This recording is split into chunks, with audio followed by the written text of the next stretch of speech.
L'un des moments forts dans la conférence de presse de Jean Castex hier, flanqué de plusieurs ministres, une réaction qui a fait beaucoup justement réagir, un avertissement en quelque sorte aux personnes âgées. Je voudrais que vous l'écoutiez. Puisque nous parlons de la rentrée scolaire, par exemple, évitons que papy et mamie aillent chercher les enfants à l'école. Évitons que papy et mamie aillent chercher les enfants à l'école. Clairement, cette consigne a du mal à passer pour les grands-parents. Gabriel Munoz est allé à leur rencontre. Ils sont unanimes. Ils ne comptent pas suivre les recommandations du Premier ministre. C'est le reportage de la rédaction. À Califourchon, sur un poney dont sa grand-mère tient la bride, Camille, 3 ans, est ravie. C'est bien de voir sa mamie. Oui, je suis contente. On fait du cheval? On va faire un tour de poney. Si Marie-Jo comprend les recommandations du Premier ministre, elle n'a aucune intention d'arrêter de voir sa petite fille. Je fais des efforts, mais je pense que je pourrais pas me couper de voir mes petits-enfants. Fais attention, c'est tout. Franchement, je pense que les parents ont plus besoin d'aide. S'il n'y a pas les grands-parents, je pense que ça va être quand même difficile pour les familles. En route pour le parc, Kayla, 7 ans et demi, passe aussi un bon moment. J'ai pas tout le temps de voir des personnes de ma famille. Du coup, j'aime bien être avec ma grand-mère. Sa grand-mère Lorraine estime qu'elle fait déjà bien assez de sacrifices. On fait beaucoup plus attention à beaucoup de choses. Je ne fréquente plus des restaurants, des bistrots. Je reste en famille. Je ne m'empêcherai pas du tout de voir mes petits-enfants. La veille, Daniel était avec ses petits-enfants. Un soulagement pour cette grand-mère qui n'a pas supporté la solitude du confinement. Je ne suis pas bien depuis le confinement. Avant, je m'ennuyais jamais. Et bien maintenant, je m'ennuie chez moi. Ça va pas. Sans famille, c'est trop dur. La famille, c'est très important. C'est l'équilibre. Un équilibre qu'il faut conserver pour le médecin Jean-Paul Hamon, même si la prudence est requise. Le Premier ministre est dans son rôle. Il dit qu'il faut être prudent. Il a raison. Et puis surtout, il ne faut pas rompre le lien affectif. Et les grands-parents vont chercher les enfants à l'école. Ils se touchent le coude pour se dire bonjour. Et ça vaut tous les gros câlins. Et tout est dans le regard. Si c'est un petit, il évite de prendre la même cuillère quand on goûte si la soupe est chaude ou pas. Il appelle à ne pas céder à la panique et à préserver au mieux les liens familiaux.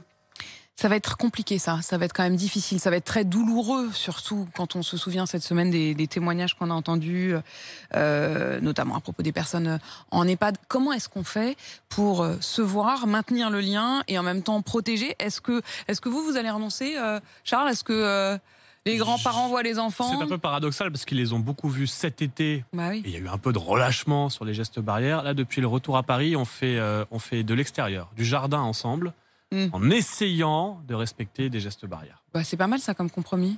C'est pas mal, mais c'est pas une solution pour les sorties d'école, les gardes, etc. Marie Dupin est déjà avec nous, Marie. Moi, mon fils est chez sa grand-mère. Ah, bah voilà. Donc, je sais pas trop comment ils font pour les gestes barrières. Non, mais bon, ça fait 3 semaines qu'il y est, donc je pense que tout se passe bien. C'est douloureux, c'est compliqué, et c'est vrai que cet appel quand même très très précis, lancé par Jean Castex, que les papis et mamies n'aillent plus chercher les enfants à l'école. On en parle aussi avec vous au 32-16 et notamment avec Cédric qui nous appelle du Val-de-Marne. Bonjour Cédric. Bonjour Apolline, quel honneur de ma première intervention avec vous après 20 ans où je suis auditeur de RMC. Ah mais alors je suis très heureuse que vous ayez franchi le pas. Ça fait 20 ans que vous écoutez et que vous n'appelez pas. Ah non. J'ai beaucoup d'expérience avec RMC, notamment les GG, mais avec vous particulièrement, c'est la première fois. Ah bah alors c'est un honneur aussi pour moi Cédric, soyez le bienvenu. Cédric alors. Petit peu long sur les grands-parents. Allez-y. J'ai deux aspects. C'est certes que le côté affectif est très important, mais nous, en tant que génération des 40-45 ans, on a beaucoup plus de difficultés que les générations d'avant pour faire garder nos enfants, et notamment pour les sorties d'école. Et cela nous coûte de plus en plus cher. C'est vrai. Et je m'explique. Si aujourd'hui, je n'ai pas mes parents ou mes beaux-parents pour venir chercher mes enfants à sortie d'école, c'est la solution de l'extra au niveau financier, avec la nounou, mais on ne peut pas prendre une nounou pour 1 heure ou 2 heures par jour, ou le centre de loisirs qui coûte extrêmement cher suivant les revenus. Oui. Et le souci, c'est que moi j'ai une fille qui a moins de 13 ans et la mairie refuse que des enfants de moins de 13 ans viennent chercher leurs petits frères ou petites sœurs à la sortie. C'est pas autorisé, en effet. Non. Ouais. Ma mairie ne l'autorise pas. D'autres mairies peuvent l'autoriser, moi ma mairie ne l'autorise pas. Alors donc, que vous, votre fille de 13 ans, elle est responsable, elle est autonome. Elle est au collège, elle rentre au collège. Bon, je vis dans une ville, je ne vais pas la citer parce que je risque d'avoir des problèmes avec la mairie, parce que tout le monde se connaît. Elle est connue on peut des tous dire. de la mairie. Bah ok, Saint-Maurice dans 94. Bon bah voilà. Elle est connue depuis sa naissance quasiment tout le quartier, quoi. Et tous les enfants sont connus par tout le monde.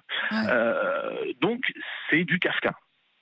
Aujourd'hui, cet été, si j'avais pas eu mes parents qui ont un jardin pour pouvoir garder les enfants parce qu'il a fallu retourner au travail, j'aurais dû payer du centre de loisirs et c'est du 400 € par mois. Bien sûr. Donc, c'est vraiment du cas. Alors, il a raison, il faut protéger nos anciens. Alors, comment vous allez faire typiquement, vous, Cédric, vous allez faire comment vous envisagez ce matin, Apolline, vous m'avez beaucoup surpris. Pour tout vous dire, je ne suis pas encore rentré de vacances. Le port du masque en scooter ou en moto, ça va être mon cas. Dès lundi, j'étais surpris. Je demande qui a pu pondre ça. Et quelqu'un a essayé de faire quelque chose, surtout avec la pluie. On va rigoler, hein. Et le coup des grands-parents qui peuvent aller chercher les enfants à la sortie de l'école. Bon, j'ai d'autres solutions, je vous cache pas. Vu que tout le monde se connaît, j'ai mis toutes les copines et les voisines du quartier sur la liste. En fait, c'est exactement ça. La solution, ça va être la solidarité, le voisinage. Tout le monde travaille. Bien sûr. C'est invraisemblable. Non, ce qui est dur, Cédric, de chez moi. Ce qui est dur, Cédric, c'est le fait qu'on a traversé quand même une année dont on sort exsangue, parce qu'il a fallu chaque jour bricoler, s'adapter, tenter de trouver des solutions, et on se rend compte qu'en réalité, cette année qui commence, ça va être la même chose, quoi. Il va falloir chaque jour. Vous voulez une petite blague juive ou pas? Ouais, allez-y. Si elle est gentille. Un non-juif appelle un juif pour lui dire « Dites-moi, vous êtes en 5780 ?» Tu réponds oui, tout à fait, on a 5780. Pouvez-vous me donner la fin de l'année 2020, s'il vous plaît? Comment elle va terminer? Et là, c'est vrai qu'on ne voit pas la fin. On ne sait pas comment elle va se terminer cette année. Elle est compliquée, très très difficile. Et comme je dis à mes enfants, vous vivez une période historique, comme ont pu vivre vos grands-parents dans les 39-45, ils vivent une période historique. Oui. Et ils ont ils n'ont pas conscience. Voilà, non, et puis c'est quand même, on est beaucoup moins menacé, et la réalité, c'est quand même que c'est pas une horreur mondiale, c'est quelque chose qui s'impose à tous. Il n'y a pas des méchants, des gentils. On est quand même dans un univers, voilà. Je pense qu'il ne faut pas non plus dire à nos enfants qu'on vit 39-40. Mais il y a des enfants les miens particulièrement, tout ce qui est activité extrascolaire et tout, ils savent pas comment ça va commencer l'année prochaine. Là-dessus aussi, on est dans le flou. On ne sait rien. On ne sait rien, et on va devoir s'adapter. Et on va devoir s'adapter, c'est évident. Merci beaucoup, Cédric. Courage pour cette rentrée. Courage à tous ceux qui rentrent précisément. Encore un mot avec Chantal. Chantal qui nous a appelé aussi au 32-16 depuis les Bouches-du-Rhône. Bonjour Chantal. Bonjour Apolline. Bonjour alors vous êtes grand-mère. Eh oui, je suis une mamie de 5 petits-enfants. Alors, comment vous l'avez pris, cette phrase, cette déclaration de Jean Castex hier? Franchement, Pauline, pour moi, c'est de la dictature politicienne. Franchement, les mamies peuvent mettre le masque, les papis peuvent mettre le masque et aller chercher leurs petits-enfants à l'école.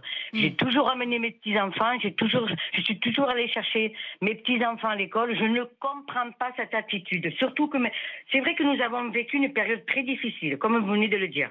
Mais là, franchement, c'est aberrant. Je n'arrive plus à comprendre ce gouvernement, sincèrement. Vous n'allez pas renoncer? Ah, pas du tout. Non, vous ferez attention, vous mettrez un masque, Quand même, on n'a plus de liberté, Pauline, c'est affolant. C'est affolant, là, il faut arrêter, quoi. Le problème, c'est que je pense que l'année dernière, on arrivait à comprendre, parce qu'on était tous sous le choc. Là, ça commence à être long et difficile, et tout le monde va rechigner. Ça va être compliqué aussi pour le gouvernement de réussir à faire appliquer ses gestes et ses décisions. Les petits-enfants, vous vous rendez compte, c'est une sécurité, les grands-parents. Les parents travaillent. Maintenant, il faut que les deux parents travaillent pour s'en sortir. Alors, si les parents, notre rôle à nous, c'est justement de les protéger, de faire en sorte pour leur équilibre psychologique, justement de les apaiser, quoi. Et là, franchement, si on leur interdit les grands-parents, alors là, c'est affolant. Mais d'où il va ce gouvernement? Franchement, on n'a plus confiance en eux. Le mot interdiction est de trop. Attention, Chantal, c'est une recommandation exprimée hier par le Premier ministre. La phrase exacte de Jean Castex, c'est effectivement de recommander aux grands-parents, donc de ne pas forcément aller chercher les petits-enfants. Mais on a compris, en tout cas, Chantal, que vous continuerez. Voilà, mais n'oubliez pas quand même le masque et les gestes barrières, et se laver les mains.